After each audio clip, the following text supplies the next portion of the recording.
You may have possibly missed it given the fact that, we have Monaco, we have Indy, and we have the Coke 600 this weekend.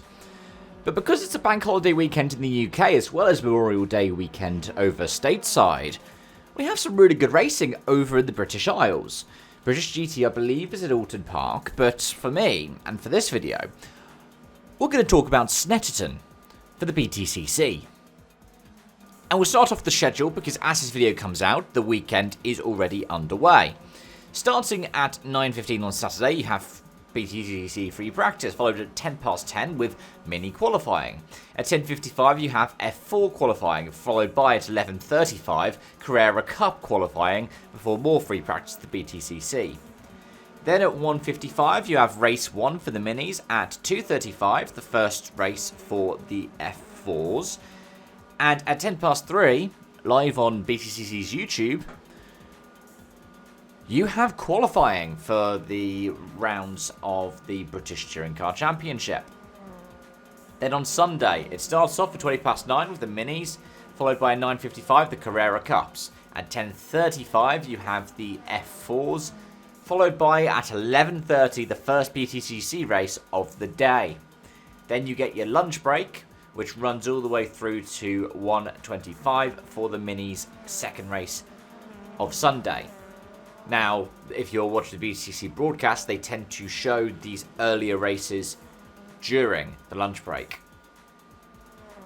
After that, at 2:20 we will have race 2 of the BTCC, followed by at 3:15 the Carrera Cups. At 4 PM you can expect the third and final race for the F4s. And then at 4:55 the third and final race for the BTCC. And the end of the weekend. It overlaps quite nicely in that whilst race 2 it probably is going to be happening during the Monaco Grand Prix,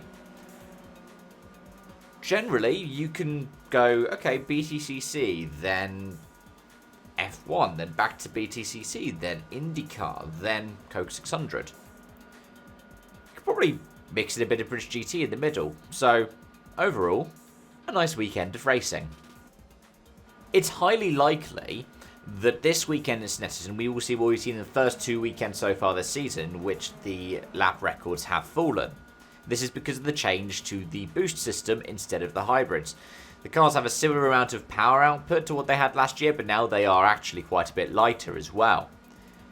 The qualifying lap record is a 1:54.5 by Ash Sutton in 2023, and the race lap record a 1:54.8 from Ash Sutton in 2023.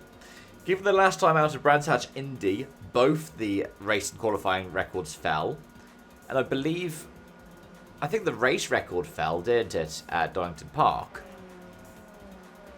We could see another record fall, potentially number 2, this weekend. We're turning the clocks back to last year, and Jake Hill won the first 2 races here, the third race being won by Rob Huff. And this was the weekend that we saw an additional car for the season. Bobby Thompson showed up for a one-off in the BMW. He was sponsored by Zeus Cloud at the time, though I believe those commitments dried up after the weekend. But it was still a good weekend for Thompson. He got 3 top 10s, he got a 2nd place in his first race back, and then a 7th and an 8th in races 2 and 3. Remember, this was a trend, however, when we were talking about Jake Hill, where at the start of this season, in the first 4 rounds, the same driver won race 1 and race 2, and then it was a different person for race 3. We saw that with Tom Ingram at Donington Park. We saw that with Colin Turkington at Brands Hatch. Then we saw that with Jake Hill at Snetterton and Thruxton. Other top performers we saw that weekend: Dan Camish got 2nd place in race 2, 4th place in race 1. Josh Cook got 3rd in races 2 and 3. And yeah, Aidan Moffat got a podium in race 3, and I believe that means that I've named... Oh, Ash Sutton, yeah. 3rd place in race 1. So it was good for the BMWs, it was good for the Toyotas, and, unsurprisingly, good for the Fords. Anyways, those are my thoughts and feelings going into the weekend. Let me know any predictions that you might have in the comment section down below. Thanks for watching, folks, and I hope to see you again soon when I do my recap for it. Bye for now.